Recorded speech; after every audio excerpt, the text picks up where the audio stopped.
más o menos estamos desde 1570, algo así. Desde 1570 vienen con Sebastián de Benalcázar, vienen migraciones. ¿Por qué? Vienen del Alto Perú, que era Bolivia, y vienen del Perú, y llegan grupos de tejedores, llegan acá, no llegan de esclavos, o sea, no llegan como encomenderos, nada de eso, sino llegan como tejedores. ¿Por qué? Porque aquí, en Bogotá, los muiscas prácticamente iban desapareciendo a gran escala, y tampoco eran muy hábiles para el tejido. ¿Por qué? Porque únicamente aquí me parece que trabajaban el algodón, pero no eran muy hábiles. Entonces, para suplir esa necesidad, Benalcázar, en aquel entonces, pues el virreinato, trajeron para enseñarles tejido a los muiscas. Y eso está reportado en unos textos que tiene Lacario y Cuervo, de por qué llegaron.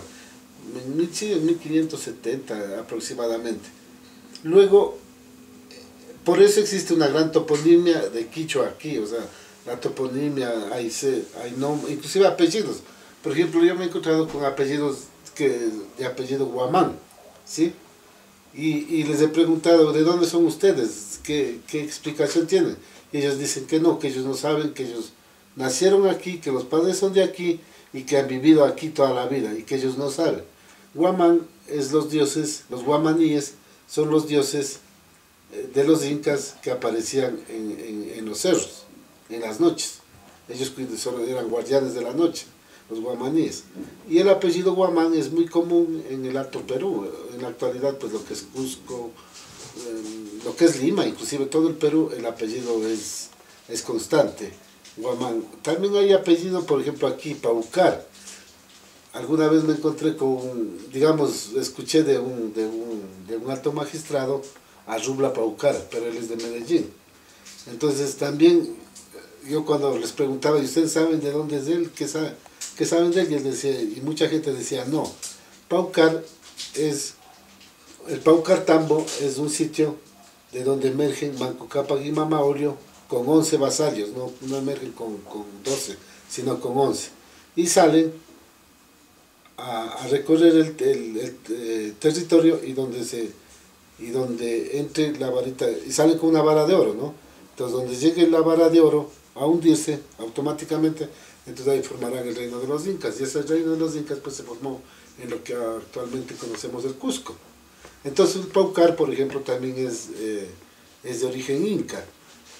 Por ejemplo, aquí cuando nosotros hablamos de Cundinamarca, entonces pues el Cundurmarca, ¿no? O sea, esto era tierra de cóndores.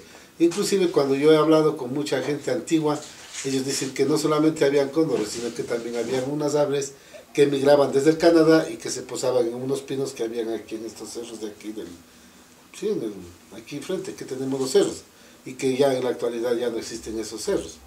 Por ejemplo, ingativa, la palabra es ingativa, algo así como que por aquí pasaron unos incas, o sea, existe o sea, hay muchos topónimos que nosotros podemos ir mirando. Desde luego, desde mi interpretación, ¿no? Por ejemplo, hay otro que nosotros que conocemos, por ejemplo, en Boyacá, cuando hablamos de Toca, ¿sí?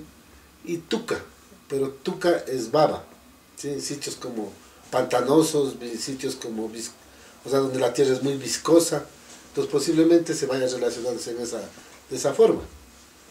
Entonces se ve que los apellidos, y al sur pues mucho más, por ejemplo, si nosotros llegamos al Cauca, en el Cauca sí que es cierto, por ejemplo está Ixquichaca, está Chalhuayaco, está Porotoyaco, Rumiyacu, o sea, hay muchos nombres en quichua que están en el Cauca, pero aquí sí hay un límite.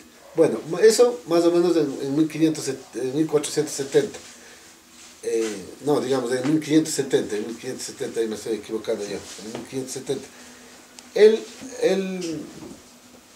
La situación es que luego de esa migración, de estos primeros años de los 1500 para acá, en 1930 vienen otras migraciones, que también hay reportes que habían unas personas que decían ser quichuas que vivían en la sabana de Bogotá, dicen.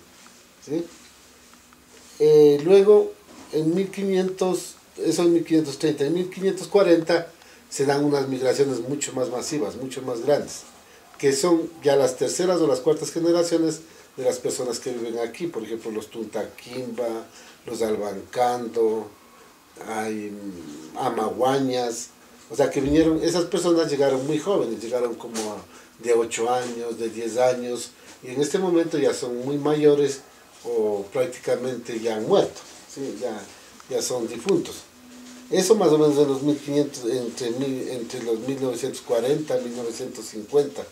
Y hay otras migraciones que se han dado entre los 70 y los 80. Entonces han sido oleadas que van y vienen. Pero hay unos reportes muy complejos, o unas conversaciones muy complejas que he tenido, por ejemplo, con las personas que han llegado en los 60, en los 50, en los 60 y en los 70, que dicen que ellos llegaron porque el racismo era muy duro en Ecuador, ¿sí? Y que aquí ni les decían nada, ni pasaba nada, o sea, que eran invisibilizados. Entonces se sentían más bien invisibilizados en un territorio ajeno que sentir esa fuerza del racismo en el propio territorio de uno, ¿sí? Entonces miren que las cosas son muy, muy complejas cuando nosotros hablamos en esas migraciones. Y más o menos en los años 80, en los años 90, se dan otras migraciones. En los años 80, los mayores cuentan, inclusive nosotros tenemos estipulado en el proyecto pedagógico, en 1980 y en 1990 dice que la producción de las artesanías era grandísima y que fue altísima, y que esa artesanía, inclusive de aquí los llevaban a Europa. Inclusive aquí abrieron como 2 almacenes, 3 almacenes, el Balay, otro, no recuerdo, pero todavía existen, que vendían, pero en grandes cantidades, y que a raíz del libre comercio de los años 90, pues decayó y ya no han podido sostener. Entonces, en la actualidad son comerciantes, más son vendedores, más no son productores. ¿Por qué? Porque cae la artesanía, cae la venta, entonces ya en la actualidad ya los tejidos y todo eso ya no lo hacen. Hay 2 o 3, yo conozco 3 mayores que tejen, ¿sí? Pero tejen como para sentirse bien, más no porque realmente de eso vivan, porque ya se perdió ese proceso.